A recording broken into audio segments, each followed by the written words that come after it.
अध्यक्ष महोदय, सबसे पहले तो मैं आपके माध्यम से सदन के सभी दलों के मैंने जितने भी हमारे सम्मानित सदस्य हैं उनके प्रति आभार व्यक्त करना चाहता हूं कि ऑपरेशन सिंदूर की जो शानदार कामयाबी हासिल हुई है उस पर चर्चा करने के लिए आज सदन पूरी तरह से तैयार है।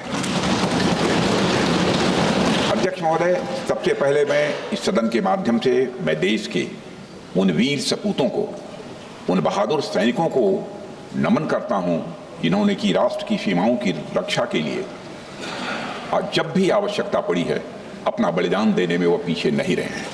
आज भी वह तैयार हैं और आज भी वह तत्पर हैं।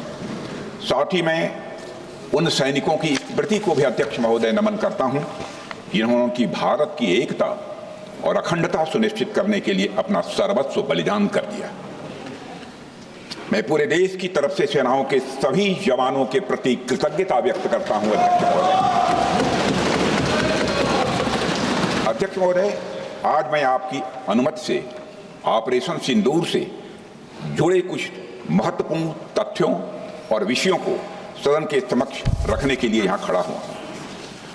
अध्यक्ष महोदय, 6 और 7 मई 2025 को भारतीय सेनाओं ने ऑपरेशन सिंदूर के नाम से एक ऐतिहासिक सैन्य कार्रवाई को अंजाम दिया।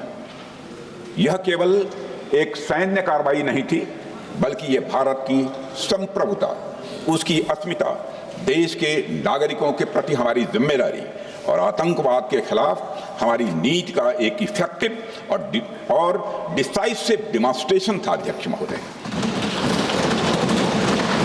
महोदय, जैसा इस सदन को जानकारी है, 22 अप्रैल 2025 को जम्मू कश्मीर के पहलगाम क्षेत्र में एक अमानवीय और कायराना आतंकी हमला हुआ।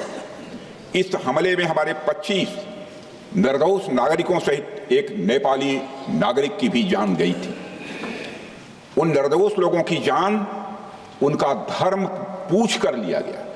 यह अपने आप में अमानवीयता का सबसे कुत्सित और सबसे घृणित उदाहरण था। यह घटना भारत की सहन शक्ति की सीमा की भी मैं मानता हूं परीक्षा थी। अध्यक्ष महोदय, इस हमले के तुरंत बाद हमारे प्रधानमंत्री श्री नरेंद्र मोदी जी ने तीनों सेनाओं के प्रमुखों की एक उच्च स्तरीय बैठक की और उन्हें छूट दी गई कि वे अपने विवेक, स्ट्रेटेजिक अंडरस्टैंडिंग और रीजनल सिक्योरिटी सिचुएशन को ध्यान में रखते हुए वह निर्णायक कार्रवाई करें। इसके बाद हमारे सैन्य नेतृत्व ने न केवल अपनी मैच्योरिटी दिखाई, बल्कि उस स्ट्रेटेजिक विजडम का भी परिचय दिया जिसकी उम्मीद भारत जैसी एक रिस्पॉन्सिबल पावर से की जाती है। अध्यक्ष महोदय, ऑपरेशन सिंदूर को अंजाम देने से पहले हमारी सेनाओं ने हर पहलू का बहुत ही गहराई के साथ अध्ययन किया। हमारे पास कई विकल्प थे, लेकिन हमने उस विकल्प को चुना जिसमें आतंकवादियों और उनके ठिकानों को अधिकतम नुकसान पहुंचे और जिसमें पाकिस्तान के आम नागरिक को कोई क्षति न होने पाए, इस बात की भी हम लोगों ने चिंता की। अध्यक्ष महोदय, हमारी सेनाओं द्वारा की गई वेल कोऑर्डिनेटेड स्ट्राइक्स ने 9 टेररिस्ट इंफ्रास्ट्रक्चर टारगेट्स को प्रिसीजन के साथ, सटीकता के साथ हिट किया और इस सैन्य कार्रवाई में एक अनुमान के अनुसार 100 से अधिक आतंकवादी, मैं बहुत संभल कर बोल रहा हूं अध्यक्ष महोदय, हमारी फिगर गलत ना होने पाए, फिगर इससे बहुत अधिक है। 100 से अधिक आतंकवादी, उनके ट्रेनर, उनके प्रशिक्षक, उनके हैंडलर, लश्कर-ए-तोयबा और हिजबुल मुजाहिदीन जैसे आतंकवादी संगठनों से संबंधित थे। ये वही आतंकी संगठन हैं जिन्होंने पाकिस्तान की सेना और ISI का जिन्हें खुला समर्थन प्राप्त है। अध्यक्ष महोदय, 7 मई 2025 को रात्रि 1:05 भारतीय सशस्त्र बलों ने ऑपरेशन सिंदूर प्रारंभ किया, जिसमें पाकिस्तान और पाक ऑक्युपाइड कश्मीर में भारत के खिलाफ आतंकी गतिविधियों से जुड़े 9 स्थानों को निशाना बनाया गया।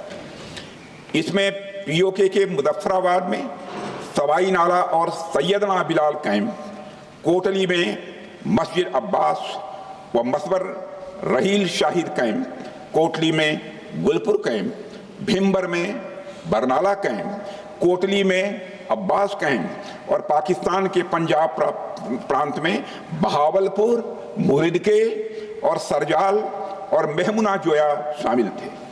इनमें से 7 आतंकी शिविरों को भारतीय सेना ने पूरी तरह से नष्ट कर दिया, जबकि भारतीय वायुसेना ने मुरीदके और बहावलपुर को नेस्त नाबूद किया, जो लश्कर-ए-तोयबा और जैशे मोहम्मद के केंद्र हैं। पूरा ऑपरेशन मात्र, अध्यक्ष महोदय, जानकर पूरे सदन को प्रसन्नता होगी कि विद इन 22 मिनट्स पूरा ऑपरेशन समाप्त हो गया और हमने आतंकवादियों को उनके घर में घुसकर मारा। सशस्त्र बलों ने हमारी माताओं और बहनों के सिंदूर का बदला लिया और प्रत्येक भारतीय इस भावना से ओत-प्रोत हो गया। अध्यक्ष महोदय, मैं चाहूंगा कि पूरा सदन एक बार हमारे सेना के बहादुर जवानों के शौर्य और पराक्रम का। अध्यक्ष महोदय, यह सिंदूर की लाली शौर्य की कहानी है। यह सिंदूर की लाली शौर्य की कहानी है, भारत के मस्तक पर वीरता की निशानी है। अध्यक्ष महोदय, सेनाओं ने अंधेरी रात होने के बावजूद हमले की सफलता के स्पष्ट एविडेंस भी जुटाए हैं, साक्ष्य है हमारे पास। अध्यक्ष महोदय, हमले के कुछ ही घंटों के भीतर एक प्रेस रिलीज और मीडिया ब्रीफिंग के माध्यम से इन्हें जनता की जानकारी के लिए जारी कर दिया गया था। मुझे यह पुष्टि करते हुए गौरव की अनुभूति हो रही है कि सशस्त्र बल अपने सभी मिशन ऑब्जेक्टिव्स को पूरा करने में पूरी तरह से सक्षम रहे और साथ ही कामयाब रहे। अध्यक्ष महोदय, 7 मई 2025 को हमले माने 1:35 के तुरंत बाद भारतीय डीजीएमओ ने हॉटलाइन संदेश के माध्यम से पाकिस्तान के डीजीएमओ यानी डायरेक्टर जनरल मिलिट्री ऑपरेशन से संपर्क किया और टेरर इंफ्रास्ट्रक्चर के खिलाफ हमारे हमले के रेशनल और मेथोडोलॉजी के बारे में पूरी जानकारी दी और यह तथ्य भी बताया ये हमले एस्केलेटरी नेचर वाले नहीं थे, माने इसको हम आगे नहीं बढ़ाना चाहते। जिन मुहि मारा तिन मुहि मारे। अध्यक्ष महोदय, जिस प्रकार प्रभु हनुमान ने लंका में अपनी रणनीति बनाई थी, उसी प्रकार हमने भी उन्हीं को निशाना बनाया जिन्होंने हमें नुकसान पहुंचाया था। हालांकि पाकिस्तान ने इस रेशनल को समझने से इनकार कर दिया और अगले कुछ दिनों तक सिविलियन और सैन्य ठिकानों पर गोलीबारी करके बड़े पैमाने पर सीज फायर वायलेशन करके स्थिति को एस्केलेट करने की उसने कोशिश की। अध्यक्ष महोदय, 7-8 मई 2025 की रात को क्लियरली आइडेंटिफाइड आतंकवाद संबंधी ठिकानों पर हमारे सफल ऑपरेशन के बाद, सफल हमले के बाद पाकिस्तान ने स्थिति को एस्केलेट कर दिया और अनमैन्ड एरियल सिस्टम और अन्य साधनों का उपयोग करके भारतीय वायुसेना के बेसेस, भारतीय वायुसेना के सेंसर्स और सेना के फॉर्मेशन हेडक्वार्टर्स से लेकर ब्रिगेडों तक पर भी उसने हमला कर दिया। हालांकि हमारी इंटीग्रेटेड एयर डिफेंस ग्रिड और काउंटर यूएस ग्रिड ने इन हमलों को सफलतापूर्वक विफल कर दिया। अध्यक्ष महोदय, यस 400 यमारसैन आकाश मिसाइल सिस्टम और एयर डिफेंस गन्स बहुत प्रभावी साबित हुई हैं। अध्यक्ष महोदय, इस एस्केलेशन पर हमारा जवाबी हमला स्विफ्ट, प्रोपोर्शनेट और नबातुला था। अध्यक्ष महोदय, 8 मई 2025 को केवल चुनिंदा पाकिस्तानी एयर डिफेंस सिस्टम और सेंसर नेटवर्क को प्रिसीजन गाइडेड मिशन द्वारा म्यूनिशंस द्वारा जो है टारगेट किया गया। अध्यक्ष महोदय, हमारी कार्रवाई पूरी तरह से सेल्फ डिफेंस में थी, न तो वह प्रोवोकेटिव थी और न तो एक्सपेंशनिस्ट थी। पाक द्वारा ये हमले 7 मई 25 से लगातार चले और 10 मई 2025 को रात लगभग 1:30 पर पाकिस्तान ने बड़े पैमाने पर भारत के ऊपर मिसाइल, ड्रोन, रॉकेट और अन्य लॉन्ग रेंज वेपन्स का इस्तेमाल किया। इसके साथ साथ उन्होंने इलेक्ट्रॉनिक वॉरफेयर से जुड़ी टेक्नोलॉजीज का भी सहारा लिया। अध्यक्ष महोदय, उनके निशाने पर हमारे भारतीय वायुसेना के अड्डे, थल सेना के एम्यूनिशन डिपोज, हवाई अड्डे और मिलिट्री कैंट थे। अध्यक्ष महोदय, यह कहते हुए मुझे गौरव की अनुभूति हो रही है कि हमारे air defence system, counter drone system और इलेक्ट्रॉनिक इक्विपमेंट्स ने पाकिस्तान के इस हमले को पूरी तरह से नाकाम कर दिया। पाकिस्तान हमारे किसी भी टारगेट को हिट नहीं कर पाया अध्यक्ष महोदय, और हमारे किसी भी इंपॉर्टेंट एसेट को नुकसान नहीं हुआ है। हमारी सुरक्षा व्यवस्था अध्यक्ष महोदय चाक चौबंद थी और हर हमले को हम लोग रोका गया। मैं इसके लिए भारतीय सेना के बहादुर सैनिकों की जमकर सराहना करता हूं, जिन्होंने दुश्मन के हर मंसूबे पर पानी फेर दिया। और अपने प्रतिपक्ष के मित्रों से भी कहना चाहता हूं, एक बार फिर से भारत के सेना के जवानों का कम से कम मेज थपथपाकर उनका अभिनंदन करिए। बहुत बहुत धन्यवाद। बहुत बहुत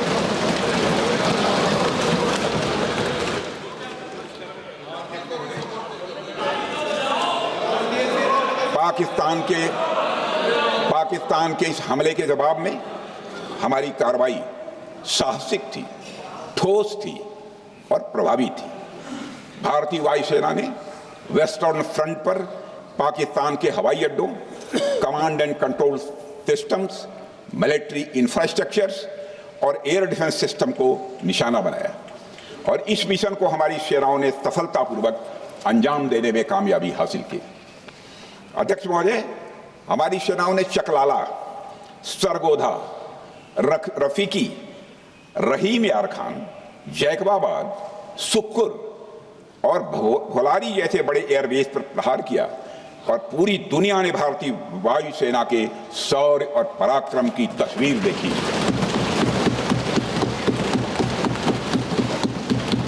अध्यक्ष महोदय, ऑपरेशन सिंदूर ट्राई सर्विसेज कोऑर्डिनेशन का एक बेमिसाल उदाहरण था। जब भारतीय वायुसेना ने आसमान से हमले किए, हमारी थल सेना ने जमीन पर मोर्चा संभाल लिया। हमारे जवान नियंत्रण रेखा पर पूरी ताकत से डटे रहे और पाकिस्तान की हर हरकत का करारा जवाब दिया। अध्यक्ष महोदय, भारतीय नौसेना ने भी, लोग पूछते हैं भारतीय नौसेना का क्या रोल था, भारतीय नौसेना ने भी उत्तरी अरब सागर में अपनी तैनाती मजबूत कर दी। भारतीय नौसैनिकों ने पाकिस्तान को यह साफ संदेश दिया कि हम समुद्र से लेकर जमीन तक पाकिस्तान के हर महत्वपूर्ण ठिकानों पर प्रहार करने में न केवल सक्षम हैं बल्कि हम तैयार हैं। अध्यक्ष महोदय, इस ऑपरेशन का मकसद टेररिस्ट कैंप्स और उनके सपोर्टर्स को टारगेट करना, उन्हें नेस्त नाबूद करना था और यह साफ संदेश देना था कि भारत आतंकवाद के विरुद्ध जीरो टॉलरेंस रखता है। भारत ने कार्रवाई इसलिए रोकी क्योंकि कॉन्फ्लिक्ट के पहले और उसके दौरान जो भी पॉलिटिकल और मिलिट्री ऑब्जेक्टिव्स तय किए गए थे उसे हम पूरी तरह से हासिल कर चुके थे। इसलिए यह कहना, यह मानना कि यह ऑपरेशन किसी दबाव में रोका गया था, यह बेबुनियाद है और सरासर गलत है।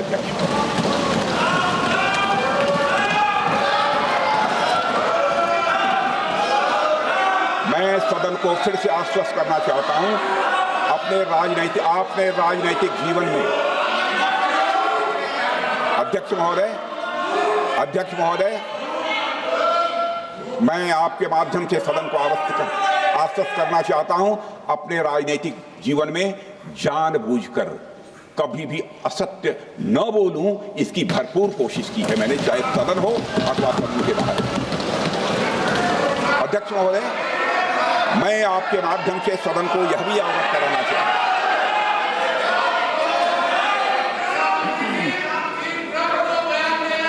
प्लीज बैठिए। आप क्यों खड़े? अध्यक्ष महोदय, मैं आपके माध्यम से सदन को यह भी अवगत कराना चाहूंगा कि सीमा पार करना या वहां की टेरिटरी कैप्चर करना इस ऑपरेशन का उद्देश्य नहीं था। ऑपरेशन सिंदूर प्रारंभ करने का मकसद था, अध्यक्ष महोदय, उन टेरर नर्सरीज को खत्म कर देना जिन्हें पाकिस्तान ने बरसों से पाला पोसा था। और यह ऑपरेशन उन मासूम परिवारों को न्याय दिलाने के लिए लॉन्च किया गया था जिन्होंने पाक स्पॉन्सर्ड टेररिस्ट अटैक्स में अपने प्रियजनों को खोया था। हमारी सेनाओं ने सिर्फ उनको टारगेट किया जो इन आतंकियों को सपोर्ट करते हुए भारत पर हमला करने की कोशिश में लगातार शामिल थे। अध्यक्ष महोदय, ऑपरेशन सिंदूर का ओवरऑल पॉलिटिको मिलिट्री ऑब्जेक्टिव यह था कि आतंकवाद के रूप में प्रॉक्सी वार लड़ रहे पाकिस्तान को सजा दी जाए और इसी वजह से आर्म फोर्सेस को पूरी आजादी दी गई थी कि वे अपने टारगेट खुद चुनें और करारा जवाब दें। और इस ऑपरेशन का उद्देश्य कोई भी युद्ध छेड़ना नहीं था, बल्कि फोर्स के डिमॉन्स्ट्रेटिव यूज से एडवर्सरी को झुकने के लिए मजबूर करना था। 10 मई की सुबह जब भारतीय वायुसेना ने पाकिस्तान की मल्टीपल एयरफील्ड पर करारा प्रहार किया तो पाकिस्तान ने हार मान ली है, अध्यक्ष महोदय, और हॉस्टिलिटी रोकने की कोशिश की। अब रोक दीजिए महाराज। उन्होंने एक कोशिश की, हमारे डीएमओ से बात की, महाराज अब रोक दीजिए, बहुत हो गया। यह पेशकश इस कैबिनेट के साथ स्वीकार की गई थी। सुने, रुकिए तो रुकिए, बता दूंगा,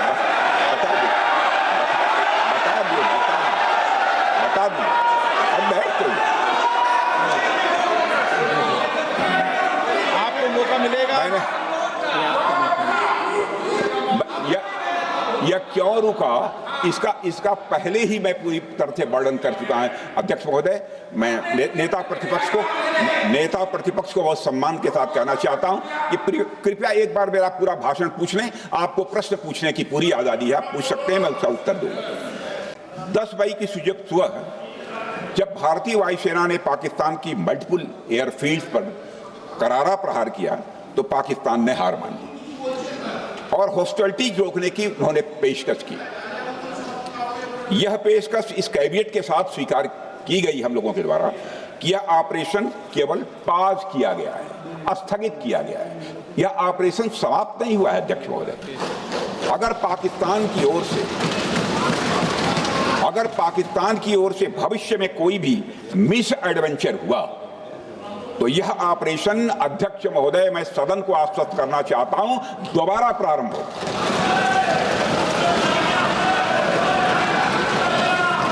अध्यक्ष महोदय, भारतीय वायुसेना के जबरदस्त हमलों, नियंत्रण रेखा पर थल सेना की मजबूत जवाबी कार्रवाई और नौसेना के हमलों के डर ने पाकिस्तान को झुकने के लिए मजबूर कर दिया, अध्यक्ष महोदय।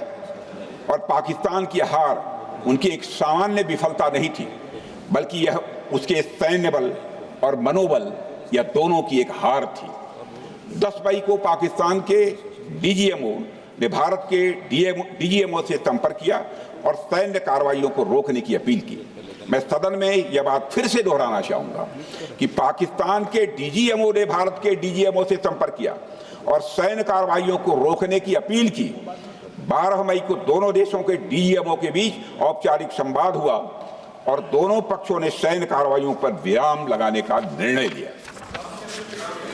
अध्यक्ष महोदय, हमारे सैनिकों का जो मनोबल, मातृभूमि की रक्षा करने का जो उनका समर्पण है, ऑपरेशन सिंदूर के दौरान उसका दर्शन 140 करोड़ से अधिक भारतवासियों ने देखा।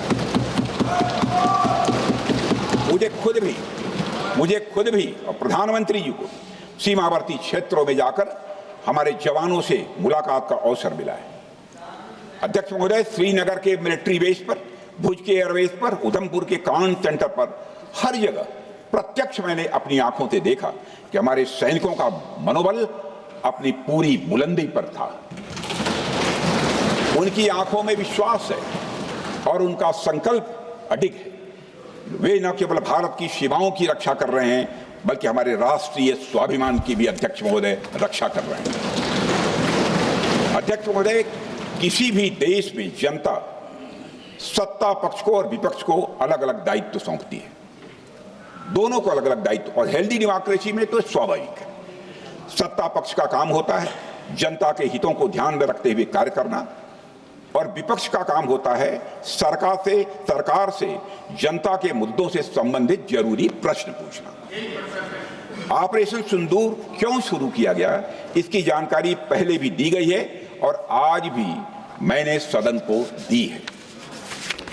अध्यक्ष महोदय, कभी कभी हमारे प्रतिपक्ष के लोग ये पूछते रहे हैं कि हमारे कितने बीमार गिरे। मुझे लगता है उनका यह प्रश्न हमारी राष्ट्रीय जनभावनाओं का सही से प्रतिनिधित्व नहीं कर रहा है। मुझे लगता है उन्होंने एक बार भी हमसे यह नहीं पूछा कि हमारी सेनाओं ने दुश्मन के कितने विमान मार गिराए।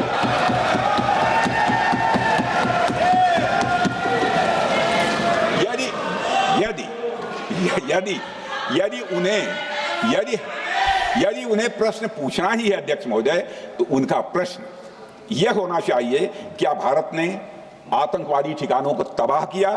तो उसका उत्तर है हाँ।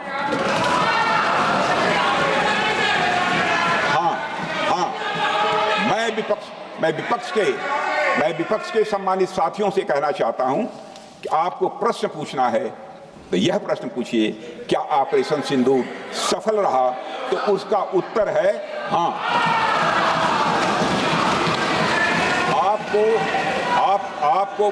आपको प्रश्न पूछना है तो यह प्रश्न पूछिए कि जिन आतंकियों ने हमारी बहनों, हमारी बेटियों का सिंदूर मिटाया, क्या हमारी सेनाओं ने ऑपरेशन सिंदूर में उन आतंकियों के आकाओं को मिटाया? तो इसका उत्तर है हाँ। और आपको प्रश्न पूछना है तो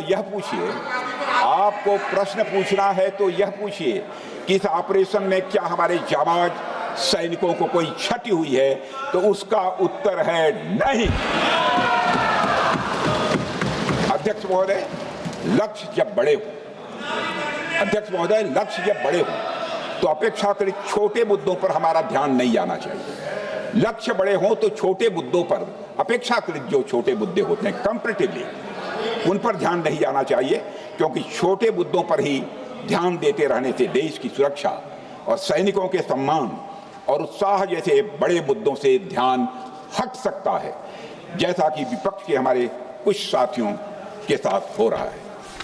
अब चूंकि विपक्ष के मित्र ऑपरेशन सिंदूर को लेकर उचित प्रश्न नहीं पूछ पा रहे हैं, तो उन्हें मैं क्या बताऊं अध्यक्ष महोदय। मैं लगभग 4 डिकेड से अधिक समय से राजनीति में, सत्ता पक्ष हो या विपक्ष हो, अपनी पार्टी हो या दूसरी पार्टी हो, कभी भी किसी के साथ दलगत राजनीति को मैंने शत्रुतापूर्ण तरीके से जिंदगी में नहीं देखा है मैंने अध्यक्ष महोदय। इसलिए आज अगर विपक्ष प्रश्न पूछने में असफल है, मैं विपक्ष को उनके इस काम में थोड़ी सी मदद करना चाहता हूं। अध्यक्ष महोदय, मैं विपक्ष के अपने सम्मानित साथियों से ये कहना चाहता हूं कि यदि आज हम लोग सत्ता पक्ष में हैं, तो ऐसा नहीं है कि हम हमेशा सत्ता पक्ष में ही रहेंगे। ये आवश्यक नहीं है, किसी के लिए आवश्यक नहीं। एक लंबा समय हमने विपक्ष का काम किया है, एक लंबा समय हमने सरकारों से सवाल पूछने में लगाया है। जनता ने जब हमें विपक्ष में रहने का दायित्व सौंपा था, तो हमने विपक्ष में रहकर विपक्ष की भूमिका को बड़े ही सकारात्मक तरीके से निभाया भी है। अध्यक्ष महोदय, विपक्ष में रहकर हमने कैसे प्रश्न पूछे, इसके कुछ उदाहरण मैं यहां रखना चाहता हूं। 1962 में अध्यक्ष महोदय, चीन के साथ हुए युद्ध में जब दुखद परिणाम आया, तो हमने उस समय की सरकार से यह पूछे थे, लेकिन वह प्रश्न यह था कि हमारे देश की धरती पर दूसरे देश का कब्जा कैसे हुआ। हमने यह प्रश्न पूछा था कि हमारी सेना और हमारी जनता अपमानित क्यों हुई। हमने यह प्रश्न पूछा था कि बड़ी संख्या में हमारे सैनिक हताहत कैसे हुए। हमने यह प्रश्न नहीं पूछा कि हमारे टैंक हमारी मशीनें, हमारी बंदूकें क्यों ध्वस्त हो गई, यह प्रश्न हम लोगों ने नहीं पूछा। मशीनों और तोपों की चिंता न करके, मशीनों और तोपों की चिंता न करके अध्यक्ष महोदय, हमने देश की टेरिटरी की चिंता की, हमने देश के सैनिकों की। इसी तरह 71 के युद्ध में, 71 के युद्ध में जब हमने पाकिस्तान को सबक सिखाया, मैं उस समय की सरकार को मैं बधाई देना चाहता हूं। हमने अपने राजनीतिक और सैन्य नेतृत्व की प्रशंसा की। हमने ये नहीं देखा कि किस दल की सरकार है, किस विचारधारा की सरकार है, इसकी चिंता नहीं की कभी। हमारे नेता अटल बिहारी वाजपेयी ने संसद में खड़े होकर उस समय के नेतृत्व की प्रशंसा की थी। हमने इस बात की खुशी जाहिर कि हमने अपने शत्रु को सबक सिखाया।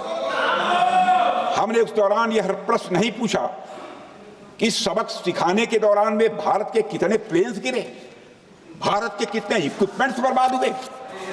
यह प्रश्न अध्यक्ष महोदय उस समय भी हम लोगों ने नहीं पूछा। अध्यक्ष महोदय, यदि मैं इसे और भी प्रैक्टिकल तरीके से समझाऊं, तो किसी भी परीक्षा के परिणाम में रिजल्ट मैटर करता है। यदि किसी परीक्षा में कोई बच्चा अच्छे मार्क्स लेकर आ रहा है तो हमारे लिए उसके मार्क्स मैटर करने चाहिए। हमें इस बात का ध्यान नहीं रखना चाहिए कि एग्जाम के दौरान उसकी पेंसिल टूट गई थी या उसकी पेन खो गई।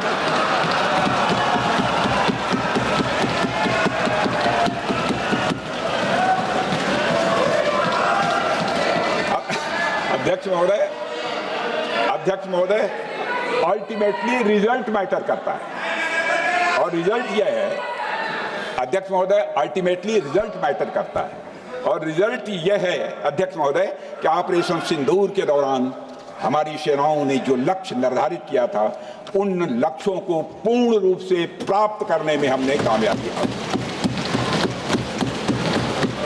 अध्यक्ष महोदय, भारत हमेशा से पाकिस्तान सहित अपने पड़ोसी देशों से मित्रता और सौहार्द सहयोगपूर्ण संबंध का सदैव इच्छुक रहा है। इसके लिए भारत की सभी सरकारों ने ईमानदारी से प्रयास भी किए हैं। वह चाहे आदरणीय लाल बहादुर शास्त्री जी हों या अटल बिहारी वाजपेयी जी हों या हमारे स्वर्गीय मनमोहन सिंह जी हों या प्रधानमंत्री श्री नरेंद्र मोदी जी, सभी ने हमेशा चाहा है कि इस इलाके में शांति और समृद्धि बनी रहे। सभी ने यह चाहा। अध्यक्ष महोदय, यह बात हमारी सिविलाइजेशनल वैल्यूज के साथ मेल खाती है, इसलिए ऐसा हुआ। अध्यक्ष महोदय, पूरा विश्व जानता है कि पूर्व प्रधानमंत्री से अटल बिहारी वाजपेयी जी ने शांति का संदेश लेकर 1999 में लाहौर बस यात्रा की थी। वह सिर्फ एक यात्रा नहीं थी, वह यात्रा भारत की संस्कृति और शांति की प्रतीक थी। यह हमारे भारत की प्रकृति थी। लाहौर पहुंचकर से अटल बिहारी वाजपेयी जी ने मीनारे पाकिस्तान पर विजिटर्स रूप में जो लिखा था, जिसका जिक्र लोग आज भी करते हैं, और उन्होंने लिखा था, उसकी मैं चर्चा करता हूं। उन्होंने लिखा था कि मीनारे पाकिस्तान से मैं पाकिस्तान की जनता को यह विश्वास दिलाना चाहता हूं कि भारत अस्थायी शांति और मित्रता का आकांक्षी है। मैंने पहले भी कहा है और फिर भी कहता हूं, एक स्थिर और समृद्ध पाकिस्तान भारत के हित में है, इसमें कोई संदेह नहीं होना चाहिए। अध्यक्ष महोदय, यह हमारी सोच थी, यह हमारी शांति की पहल थी। यह पहल हमारी हजारों साल पुरानी सांस्कृतिक चेतना, हमारी नैतिक शक्ति और हमारी सभ्यता के उन मूल्यों से निकली थी जो शांति को शक्ति मानती है। अध्यक्ष महोदय, लेकिन हमारे शांति के प्रयास को हमारी नाइविटी, उदारता या सरलता समझ लिया गया। जब हम शांति के लिए कदम बढ़ा रहे थे, उसी वक्त पाकिस्तान कारगिल में घुसपैठ की साजिश रच रहा था।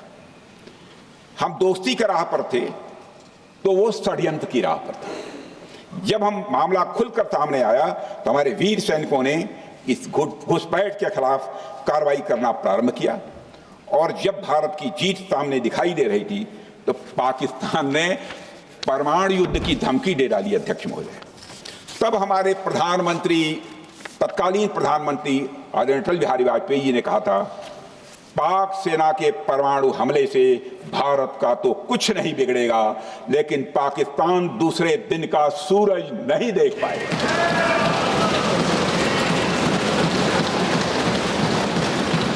यानी अटल जी जो शांति का पैगाम लेकर गए, वही अटल जी शक्ति का भी परिचय देने में तनिक भी नहीं हिचके। यही है भारत। अध्यक्ष महोदय, यह सामर्थ्य का उद्घोष था। यह एक स्पष्ट संदेश था कि भारत शांति चाहता है, लेकिन अगर कोई हमारी संप्रभुता को चुनौती देगा तो उसका जवाब भी उतनी ही दृढ़ता से दिया जाएगा। अध्यक्ष महोदय, 2015 में जब हमारे प्रधानमंत्री मोदी जी ने लाहौर जाकर नवाज शरीफ से मुलाकात की, तो भारत ने फिर से दोस्ती का हाथ बढ़ाया। भारत ने फिर से दोस्ती का हाथ बढ़ाया। अध्यक्ष महोदय, हम वाकई में शांति की राह पर चलना चाहते थे, क्योंकि हमारी मूल प्रकृति बुद्ध की है, युद्ध की नहीं है। हमारी सरकार ने भी पाकिस्तान के साथ शांति स्थापित करने के अनेक प्रयत्न किए हैं, लेकिन बाद में हमने 2016 में सर्जिकल स्ट्राइक से, 2019 में बालाकोट में एयर स्ट्राइक से और 2025 के ऑपरेशन सिंदूर से हमने शांति स्थापित करने का दूसरा रास्ता अपनाया है। अध्यक्ष महोदय, अब हमारे प्रधानमंत्री श्री नरेंद्र मोदी जी और हमारी सरकार का स्टैंड बिल्कुल क्लियर है कि टेररिज्म और टॉक्स ये दोनों साथ नहीं चल सकते, क्योंकि सभ्य मुल्कों के बीच बातचीत होती है। अध्यक्ष महोदय, लोकतांत्रिक देशों में बातचीत होती है, पर एक ऐसा देश जिसके वजूद में लोकतंत्र का एक कतरा भी न हो और सिर्फ रिलीजियस फैनेटिसिज्म, टेररिज्म और हेट्रेड अगेंस्ट इंडिया हो, उसके साथ संवाद किसी भी सूरत में नहीं किया जा सकता। क्योंकि टेररिज्म की भाषा जो अध्यक्ष महोदय होती है, वह खून, डर और नफरत है, संवाद नहीं। गोलियों की आवाज में संवाद की आवाज दब जाती है। जहां खून बहता है वहां बातचीत की गुंजाइश अध्यक्ष महोदय नहीं बचती। अध्यक्ष महोदय, पाकिस्तान की वर्तमान स्थिति अब जग जाहिर है। जिस देश ने आतंक को अपनी विदेश नीति का औजार बना लिया, वह अंततः अपने ही जाल में फंस जाता है। पाकिस्तान की नीति और चरित्र को लेकर कोई भ्रम नहीं रहना चाहिए। यह एक ऐसा देश है जो वैश्विक आतंकवाद की नर्सरी है और उन्होंने इसको अपनी स्टेट पॉलिसी का भी एक आधार बनाया हुआ है। अध्यक्ष महोदय, ऑपरेशन सिंदूर के दौरान पूरी दुनिया ने देखा है कि पाकिस्तान में सरकार आतंकवादियों के लिए स्टेट फ्यूनरल का इंतजाम कर रही है और सैन्य अधिकारी भी आतंकवादियों के जनाजे में भाग लेते हैं। यह वही देश है जो सीमा पर सैनिकों से लड़ने का साहस नहीं जुटा पाता, इसलिए निर्दोष नागरिकों, बच्चों और तीर्थ यात्रियों को आतंकवाद का निशाना बनाता है। पाकिस्तान की सेना और आईएसआई आतंकवाद को एक प्रॉक्सी वार के रूप में अध्यक्ष महोदय इस्तेमाल करती हैं और उसके सहारे वे भारत को डिस्टेबलाइज करने का सपना देखती है। अध्यक्ष महोदय, मैं लोकतंत्र के मंदिर में खड़े होकर यह बात कह रहा हूं कि भारत को 1000 कट्स देने का सपना पालने वालों को नींद से जग जाना चाहिए। यह मोदी जी के नेतृत्व वाला नया भारत है जो आतंकवाद के खिलाफ किसी हद तक जा सकता है।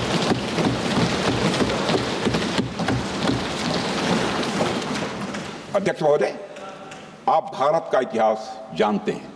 देखिए, हमने कभी भी किसी की 1 इंच जमीन पर आज तक कभी कब्जा नहीं किया है।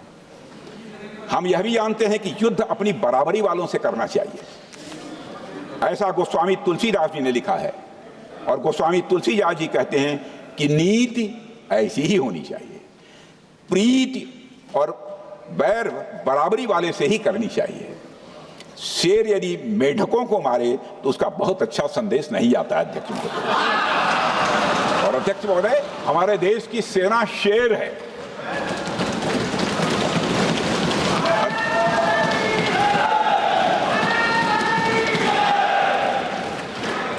अध्यक्ष महोदय, पाकिस्तान जैसा देश जो साइज, सामर्थ्य, शक्ति और समृद्धि में हमारे आसपास भी नहीं है, उस मुल्क से कैसा मुकाबला? जो मुल्क अपने अस्तित्व के लिए दूसरों पर आश्रित हो, उसके मुकाबले का मतलब है अपना स्तर कम करना। हमारी नीति है आतंकवाद के खिलाफ प्रभावी कार्रवाई करना। हमारा पाकिस्तान विरोध उनकी आतंकवाद की नीति के कारण है, इसलिए पाकिस्तान से हमारा विरोध है। अध्यक्ष महोदय, हम अगर शांति की आशा के लिए हाथ बढ़ाना जानते हैं तो अशांति फैलाने वाले हाथों को उखाड़ना भी जानते हैं। अध्यक्ष महोदय, अगर शांति के प्रयास करना हम जानते हैं तो दुष्टों को जो भाषा समझ में आए उसी भाषा में समझाना भी जानते हैं। सठे साक्ष्यम समाचरेत, अर्थात दुष्ट के साथ दुष्टता का ही व्यवहार करना पड़ता है कभी कभी। अध्यक्ष महोदय, हमने भगवान कृष्ण से सीखा है कि शिशुपाल की 100 गलतियां माफ की जा सकती हैं, पर अंत में धर्म की रक्षा के लिए सुदर्शन चक्र उठाना ही पड़ता है। हमने पार्लियामेंट का अटैक सहा है अध्यक्ष महोदय, 2008 का मुंबई अटैक सहा है, झेला है, लेकिन अब हमने कह दिया है इनफ इज इनफ। अब हमने सुदर्शन चक्र उठा लिया है अध्यक्ष महोदय। अध्यक्ष महोदय, हमारी प्रवृत्ति भगवान राम और भगवान कृष्ण से प्रेरित है, जो हमें शौर्य भी सिखाती है और धैर्य भी सिखाती है। इस सीख का अध्यक्ष महोदय, इस सीख का हम प्रधानमंत्री नरेंद्र मोदी जी के नेतृत्व में हमारी विदेश और अपनी रक्षा नीति में सीधा प्रयोग कर रहे हैं। आज भारत पहले दोस्ती का हाथ बढ़ाता है, लेकिन अगर कोई देश धोखा दे तो उसकी कलाई भी मरोड़ना जानता है। अध्यक्ष महोदय, हमारी नीति स्पष्ट है कि हमने एक समय लाहौर बस यात्रा की भाषा में बात की थी तो पाकिस्तान ने हमारी उस भाषा को नहीं समझा, तो अब हम उन्हें बालाकोट स्ट्राइक की भाषा में जवाब देंगे। अध्यक्ष महोदय, भारत के लिए शांति हमारी प्रायोरिटी है, हमारी प्राथमिकता है और हमारी शक्ति उसका आधार है। भारत के लिए शांति प्राथमिकता है और हमारी शक्ति उसका आधार है। यह शक्ति हमारे सामर्थ्य से पैदा हुई है अध्यक्ष महोदय, और यह सामर्थ्य पिछले 11 साल में कई गुना बढ़ गया है। मैं ये नहीं कहता हूं पहले नहीं था, पहले था, लेकिन अब कई गुना बढ़ गया है। आज भारत विश्व की चौथी सबसे बड़ी अर्थव्यवस्था है और अभी आई मॉर्गन स्टैनली के रिपोर्ट के मुताबिक 2028 तक विश्व की तीसरी सबसे बड़ी अर्थव्यवस्था बनने की ओर भारत चल रहा है। अध्यक्ष महोदय, आर्थिक उन्नति के साथ साथ भारत के रक्षा क्षेत्र में 2014 से उल्लेखनीय परिवर्तन, रिमार्केबल चेंज आया है। आज का भारत डिफेंस सेक्टर में आत्मनिर्भरता, सेल्फ रिलायंस और स्वदेशी उत्पादन की दिशा में तेजी से आगे बढ़ रहा है। अध्यक्ष महोदय, आज हम हर दृष्टि से समर्थ भी हैं और सक्षम भी हैं। अध्यक्ष महोदय, मैं सदन को यह भी जानकारी देना चाहता हूं, उसके बाद जब प्रश्न पूछा गया हमारे सारे चीफ से, सीडीएफ से, डिफेंस सेक्रेटरी से, क्या ऑपरेशन के लिए तैयार हैं, क्षण भर की देर नहीं लगाई, सबने बोला यस सर। अध्यक्ष महोदय, ऑपरेशन सिंदूर हमारे सामर्थ्य का ही प्रतीक था, जिसमें हमने दिखा दिया कि अगर कोई हमारे नागरिकों को मारेगा तो भारत चुप नहीं बैठेगा। भारत की आत्मरक्षा के लिए हमारा राजनीतिक तंत्र और नेतृत्व बिना किसी दबाव के काम करेगा। हमारी मिसाइल फिजिकल सीमाएं लांघेंगी अध्यक्ष महोदय, और हमारे वीर सैनिक दुश्मन की कमर तोड़ेंगे।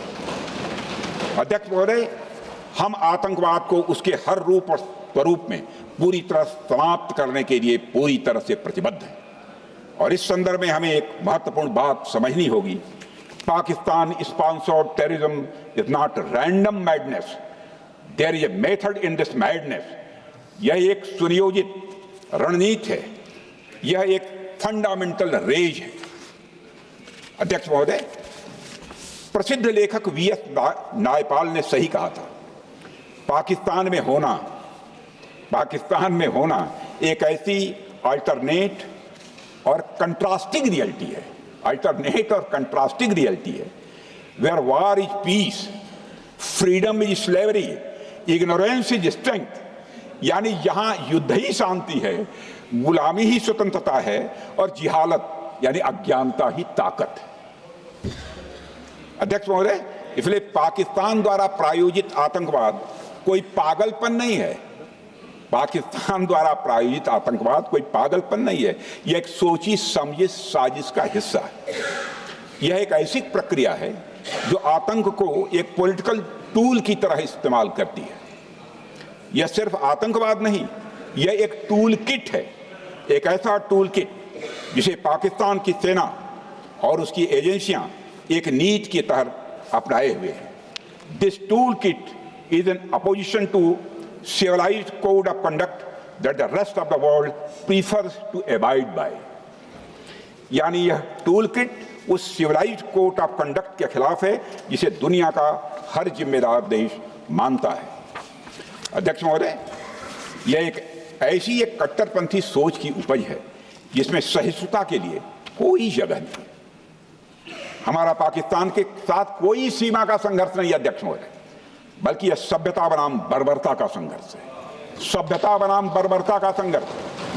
पाकिस्तान के हुक्मरान जानते हैं कि उनके सैनिक युद्ध के मैदान में भारत से नहीं जीत सकते, इसलिए वे आतंक को पालते ही नहीं, उन्हें प्रशिक्षण देते हैं और फिर दुनिया के सामने खड़े होकर निर्दोष बनने की कोशिश करते हैं।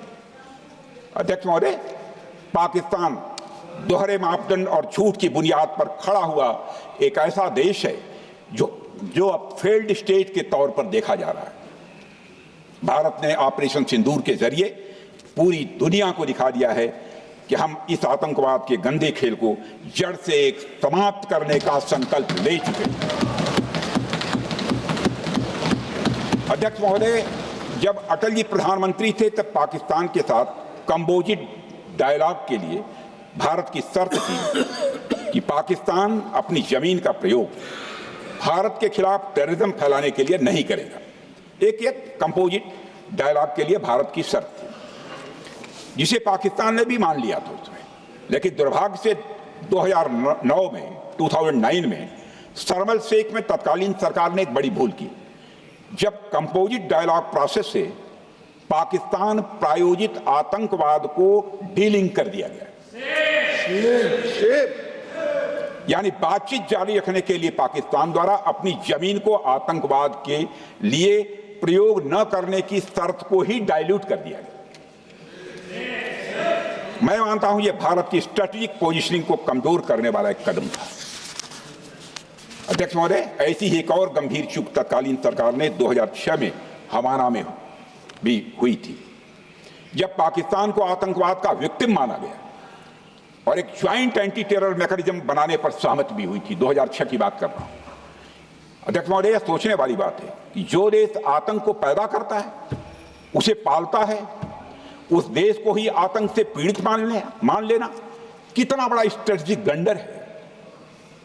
अध्यक्ष महोदय, आतंकवाद के खिलाफ हमारी लड़ाई अब केवल सीमा पर नहीं है, बल्कि वैचारिक मोर्चों पर भी लड़ी जा रही है। इसी उद्देश्य से प्रधानमंत्री जी कई हाई लेवल डेलीगेशंस का गठन भी उन्होंने किया था, जिसमें हमारे लगभग अधिकांश दलों के सम्मानित सदस्य उसमें शामिल थे। उसमें विभिन्न राजनीतिक दलों के रिप्रेजेंटेटिव शामिल थे और सचमुच इस समिति ने वैश्विक मंचों पर जाकर भारत की बात बहुत ही प्रभावी तरीके से रखी और आतंकवाद के विरुद्ध वैश्विक समर्थन को उन्होंने मजबूत किया। अध्यक्ष महोदय, मैं उन सभी डेलीगेशन के सम्मानित सदस्यों के प्रति शीश झुकाकर आभार व्यक्त करना चाहता हूं, जिन्होंने भारत का आतंकवाद के खिलाफ स्टैंड तथा जीरो टॉलरेंस की पॉलिसी और ऑपरेशन सिंदूर के बारे में दुनिया के देशों को सही तरीके से अवगत कराया, प्रभावी तरीके से अवगत कराया। अध्यक्ष महोदय, ऑपरेशन सिंदूर को लेकर सर्वदलीय बैठक भी हुई। I am very happy to tell the house that during Operation Sindoor, all the political parties of the country kept aside all ideologies and differences and showed solidarity with the nation, with the soldiers and with the government. फिर इसके लिए आभार व्यक्त करता हूं। मुझे लगता है यही इस देश के लोकतंत्र की खूबसूरती है। अध्यक्ष महोदय, जैसा कि हमारे माननीय प्रधानमंत्री मोदी जी ने भी कहा है कि ऑपरेशन सिंदूर अभी रुका है, समाप्त नहीं हुआ है। यदि आवश्यकता पड़ी, यदि पाकिस्तान फिर किसी नापाक हरकत की कोशिश करता है तो हम और भी कठोर और निर्णायक कार्रवाई करने के लिए तैयार हैं। अध्यक्ष महोदय, ऑपरेशन सिंदूर के माध्यम से पाकिस्तान के मन में भारत को लेकर जो बहुत बड़ी गलतफहमी थी वह हमने दूर कर दी है। और यदि दूर थोड़ी बहुत बची यदि भई होगी तो उसको भी दूर कर देंगे। अध्यक्ष महोदय, मुझे महाकवि राष्ट्रकवि रामधारी सिंह जी दिनकर की कुछ पंक्तियां याद आती हैं। अध्यक्ष महोदय, क्षमाशील हो रिपु समक्ष, तुम हुए विनत जितना ही, दुष्ट कौरवों ने तुमको कायर समझा उतना ही। अध्यक्ष महोदय, भारत ने न केवल अपनी सैन्य क्षमता का प्रदर्शन किया, बल्कि अपनी राष्ट्रीय दृढ़ता, नैतिकता और राजनीतिक कुशलता का भी परिचय दिया है। भारत अब किसी भी आतंकी हमले का निर्णायक और स्पष्ट उत्तर देगा। अध्यक्ष महोदय, हमने एक नई लक्ष्मण रेखा खींच ली है। अब आतंकवाद को आश्रय और समर्थन देने वालों को कोई शरण नहीं मिलेगी। और अध्यक्ष महोदय, भारत किसी भी तरह के न्यूक्लियर ब्लैकमेलिंग या दबावों के आगे अब झुकने वाला नहीं है।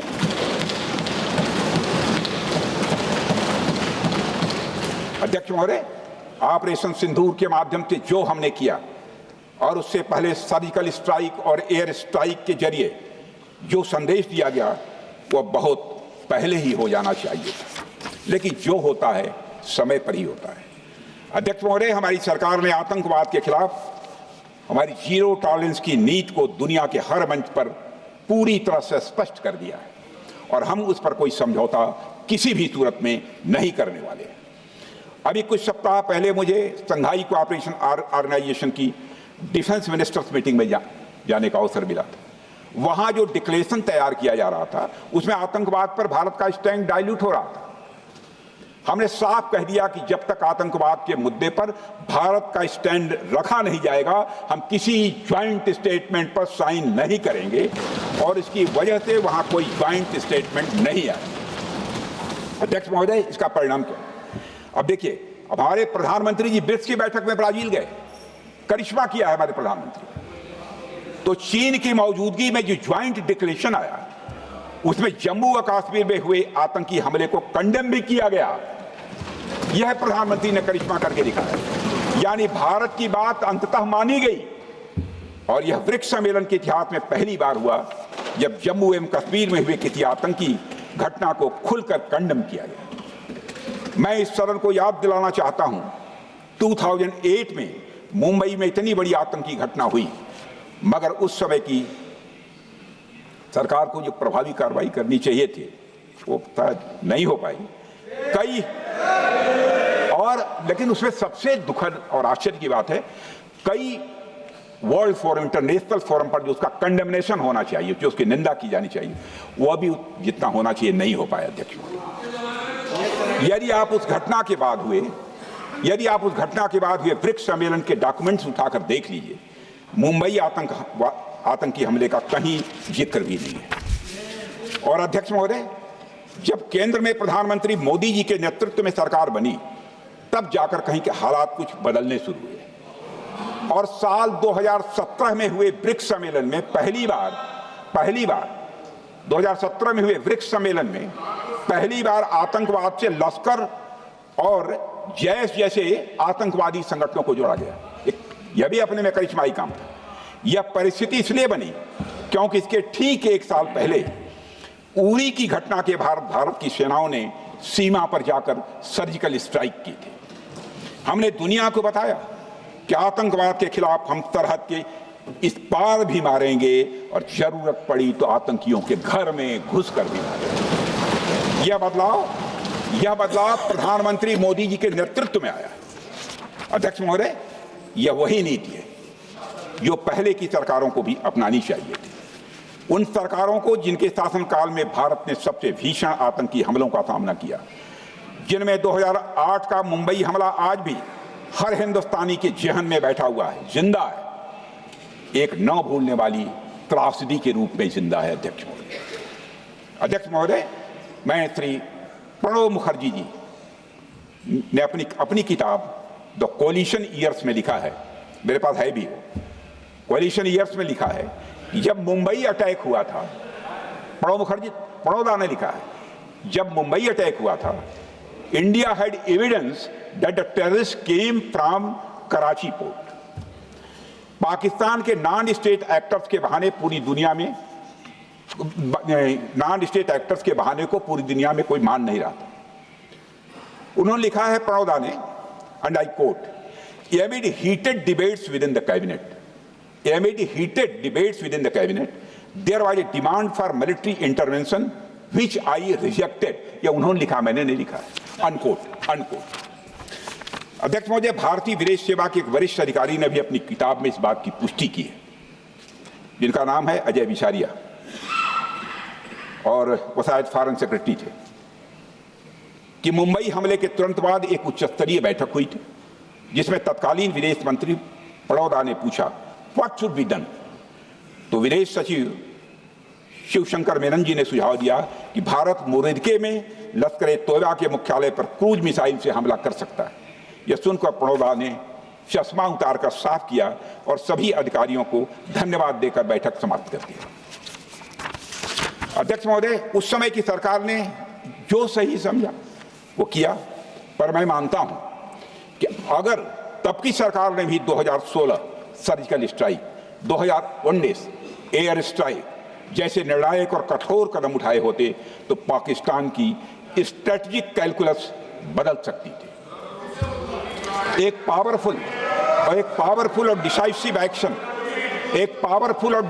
एक्शन पाकिस्तान और उनकी सेना के द्वारा इस 500 टेररिस्ट ऑर्गेनाइजेशंस के लिए बड़ा डिसइंसेंटिव साबित हो सकती थी। अध्यक्ष महोदय, 2008 में मुंबई हमलों के बाद उस समय की सरकार ने सिर्फ बातचीत का मार्ग चुना था। मैं स्पष्ट करना चाहता हूं, यह कोई आलोचना नहीं है अध्यक्ष महोदय, न उस सरकार की, न उस समय के प्रधानमंत्री की, और न ही उन नेताओं की। उस समय की लीडरशिप को जो सही लगा उन्होंने वह निर्णय लिया। अध्यक्ष महोदय, बस मैं इतना ही कहना चाहता हूं कि आज का भारत अलग सोचता है और अलग तरीके से काम करता है। हमारा मानना है यह आपका प्रतिद्वंदी आतंक को रणनीति बना चुका हो और बातचीत की भाषा नहीं समझता हो तो standing firm and being decisive के अलावा कोई विकल्प नहीं बचता है। अध्यक्ष महोदय, आज हमारे प्रधानमंत्री मोदी जी के नेतृत्व में भारत वह देश नहीं रहा जो पहले था। Two-day doziers have been replaced by decisive action.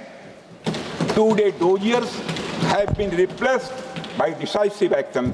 आज भारत सहता नहीं है, भारत जवाब देता है। अध्यक्ष महोदय, आज भारत आतंक की जड़ तक जाता है और उसे उखाड़ फेंकने का सामर्थ्य रखता है।